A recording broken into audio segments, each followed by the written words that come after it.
You guys are watching the Cowboys Report. I am your host, Tom Downey, and we're about to dive into the latest Cowboys rumors because there are some interesting ones out there.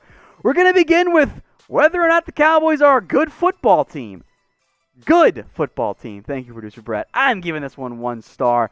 Comes to us from DeMarcus Lawrence, and I get what he's saying. I get why he's being optimistic. He's looking at the rest of the NFC East and going, these guys are all terrible. We're good relative to them. And he's right. They still can win the NFC East. And from a player perspective, this is kind of the mindset that you want. And I will make note, DeMarcus Lawrence has also called the team soft before. Here's what he had to say. Don't ever get this twisted.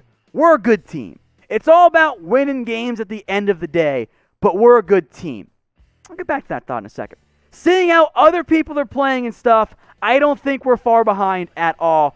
We can make a pretty good run. So you guys can get your votes in here. Are the Cowboys actually a good team? Why for yes and for no? I think there's talent, it's all banged up right now. So I appreciate Lawrence trying to stay positive. I think the defense feels pretty confident right now, coming off a good showing against the Pittsburgh Steelers. They're 2-7, man. They're not a good team right now. I'm sorry. Can they play better than what they have? Yes, I think they can. Can they still win the NFC East? Yes, as well. I don't think they're a good team. I think they can be a good team next year. I think the 2020 edition of the Cowboys, because the defense really struggled early and the offense was destroyed by injuries, no, I don't think they're a good team. Now, kind of keeping that in mind here, should the Cowboys try to win the NFC East over getting a top pick, is that a better outcome? No, it's not. I'm giving this one the fake news. If you want to try and win and compete games, I respect your opinion. I get that you're being a competitor. But I am taking a more long-term view of what is best for this organization. Because you know what? I want to win too. But I want to win big because I can't remember winning big because I'm not that old. Yes, the Cowboys are still alive because the NFC East sucks. If they played in any other division in football, they'd be out of it. But instead, because Washington is terrible, the Giants are bad, and the Eagles are a train wreck despite having talent. Now they got healthy and couldn't beat the Giants anyway.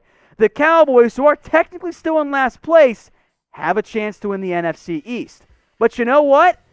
They can get a top 5 pick, man. They're number 5 right now in the official NFL draft order. It does factor in strength of schedule, so despite the Cowboys losing in the NFC East to Washington, or actually later on in the NFL draft, because that's how things just tend to work out. But in the end, again, I am looking long-term here. Your best case outcome if you're Dallas, you win the NFC East, you win that home playoff game, and then you get trounced by Seattle or Green Bay or the Saints or the Bucs or a just better and more competent football team. So you're picking like 20th. Cool. Give me the top 5 pick. Give me the opportunity to reload my defense. That top 5 pick is far more valuable if you are the Cowboys than a win in the NFC East. Because you're not winning the Super Bowl this year. Even if you get lucky, you're not going to do it. There's no way. So I want to help my chances next year when my quarterback is healthy, when my tackles are healthy, when my defense continues to, in theory, show some growth as Trevon Diggs takes a step forward. And if I have a top 5 pick, I can trade down. I can get more assets. You can build your defense through the draft. Because of that, I want that top 5 pick or top 10 pick or whatever. That's just my opinion, though. I want to hear your guys' as well. What would you rather do? Win the East or get a top 5 pick? Type W for win or type P for pick. This will be the pinned comment on this video. So if you get that ad break here on YouTube, scroll on down and get your votes in. Let's talk Zack Martin. There's an injury update for him. Is he okay, though? I'm going to give this one 4 stars, and I might regret that, but I'm going to trust Mike McCarthy on this one, even though in general, the Cowboys cannot be trusted about injuries. Now, I'm giving it 4 stars here because he was limited in practice. And when you're limited early in the week, even as a lineman, that almost always means you're able to play. There is what the Cowboys are calling being cautious with a calf injury for Zack Martin. I think he's going to be out there. I'll list him as injured for now, but I think he's going to play. So that means you got Cam Irving, Connor Williams. Remember, no Tyler Biadasz this week with his hamstring issue. Zack Martin, and for some reason, Terrence Steele continues to play out there. The Cowboys don't want to move Zack Martin around because they love him at right guard. He's super good at it. He helps the offensive line. He is one of, if not the outright best guard in the NFL. It's either him or Quentin Nelson to be quite up front there. So hopefully everything's okay with Zack Martin. I appreciate them being cautious because you really want him out there if you're trying to protect whoever you have back there at quarterback. The Cowboys, of course, are on the road this week against the Minnesota Vikings. This line, by the way, continues to slide a little bit. Right now, the Vikings are favored by 7. If you want to get in on this action, head over to chatsports.com/bet and use the promo code you see right here on screen. It's Cowboys125. That will get you a 125% deposit bonus. And oh, by the way, if you are a new BetUS customer, we're bringing back our bet guarantee. If you bet on Dallas to cover against the Minnesota Vikings and they don't do it, I will cover your bet loss up to $50. Now, if you want to get in on this deal, email us, cowboys@chatsports.com. If you have questions, we'll help you walk through it as well. This is all designed for all you new bettors out there who don't want to lose all their money immediately. This way, even if you lose, I'm going to cover you, so it's risk-free from that perspective. But it is only available for new BetUS customers. If you have questions or once you've signed up and deposited, email us, cowboys@chatsports.com. We'll take care of you. Another not injury but illness update here is around Randy Gregory. Is he going to play against the Vikings? I'm going to give this one 2 stars. And normally, I would give this 4 stars. But the NFL's in a very different situation. Gregory has missed the last 2 practices with an illness. And remember, we saw Cam Irving set to return from IR, had his own illness, and then did not play as a result. Now, Gregory has not tested positive for COVID-19. Cowboys don't think it's that. But I'll tell you what, if by some chance he's still showing flu-like symptoms here for the Cowboys as we get closer to game time, maybe they're not going to allow him to play. The NFL is being super cautious here. So if I have to go one way or the other, I think Gregory ends up playing. But that is something worth monitoring because 2020 is different. It's not the normal process here for the Dallas Cowboys. Now, in the event that Gregory can't go, you know what that might mean? The Cowboys could free Bradley Anae. Side note, stop playing Dorrance Armstrong. Play Anae instead. I want everyone watching live right now to put in hashtag free Anae in the comments section. Dorrance Armstrong's not good. I will not give this up, by the way. I have seen Dorrance Armstrong play for years, and he continuously doesn't make very many plays. So what's the point in there? I say hashtag free Anae. Joey and Geek and Winston and Stinky Cheese and Patrick all agree with me. They're throwing in their hashtag free Anae in the comments section. Let's talk Dak Prescott now here. Just pay him? Question mark? Yeah, I'm inclined to agree here. 3 stars on this one from friend of the show, Patrick Walker. Long article we put together on CBS Sports. And I get the arguments about not paying Dak because, you might have a top 5 pick and think of all the cap savings you could get if you draft a quarterback. But guys, remember, it is extremely tough to draft a top 10 quarterback. Go through all of the recent top even 5 picks. The list of quarterbacks better than Dak Prescott, it's not really there. I mean, maybe a Burrow or a Tua or a Kyler will get there, but they're not right now. Kyler's pretty darn close. That's like the only one I think you would strongly consider based on what they've done in the NFL so far. And by the way, by the time they, if in theory, become a top 10 quarterback, it's not going to be in year 1. It'll be in maybe year 2 or year 3. And now you got to pay that guy. So once you have the top 10, top 5, whatever quarterback, just pay him. Remember, you can build a defense 2 ways. You can buy one or draft a defense. Which reminds me, do we trust the Cowboys front office to buy a defense properly? Because I actually don't. I'd actually trust them more to draft one than I would to buy one.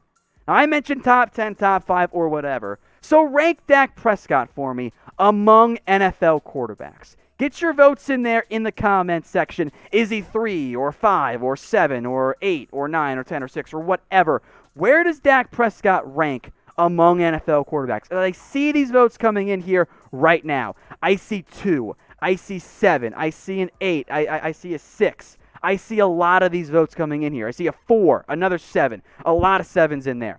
If you have, let's just say, a top 7 quarterback, guys, you pay that guy. Because those guys are not easy to find. That's the route you should pursue. If you don't pay Dak Prescott, unless it's Trevor Lawrence, you are downgrading at quarterback. And I know you got to save money in certain areas, but quarterback is the most important spot out there. So why would you want to downgrade at the single most important position in the NFL? If you have a top 5, top 10, or whatever quarterback in that range, man, you pay that guy because they're tough to find. They really are. And you're going to say, oh, but Tom, $40 million so much. Yeah, because you waited. And it went up by like $10 million. Guess what it's going to be for the next guy who gets paid? Going to be closer to 45 and then 50. The cap's going up. If you're worried about 4 years versus 5, you can literally add a fake year. The Cowboys did it with Tyron Smith. It is not difficult to do. If you're worried about the years, don't be. The cap is manipulatable.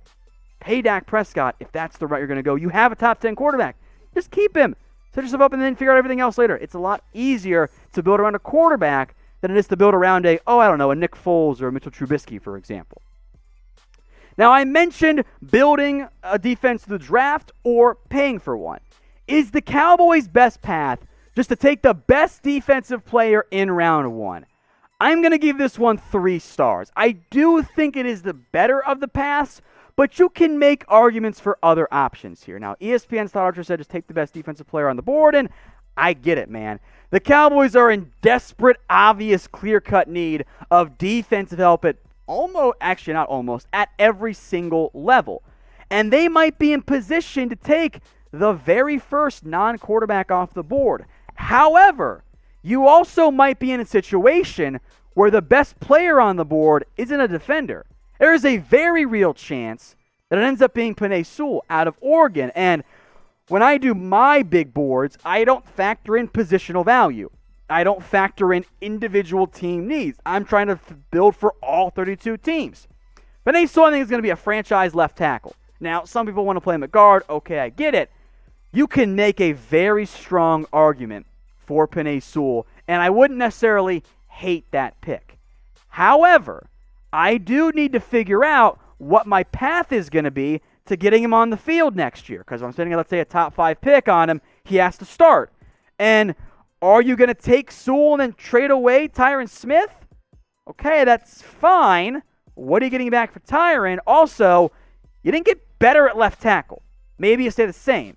Are you going to take Sewell and then play him at left guard? Because Sewell has not been your problem this year. He's actually been pretty good since that Rams game. But he's only got 1 year left. So now you're spending a top 5 pick on a guy who's going to be a left guard for you in year 1? I don't know about that one.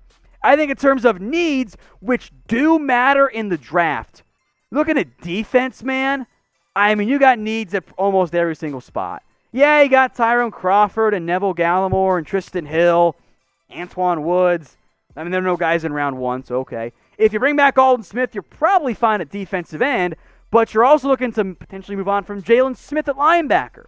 Leighton Vander Esch has major injury concerns. Your depth is just your depth. And then, of course, most importantly, your secondary has, I'll say, 2.5 long-term stars, and that's being generous, I think, with Anthony Brown / Donovan Wilson. Trevon Diggs is one spot for sure.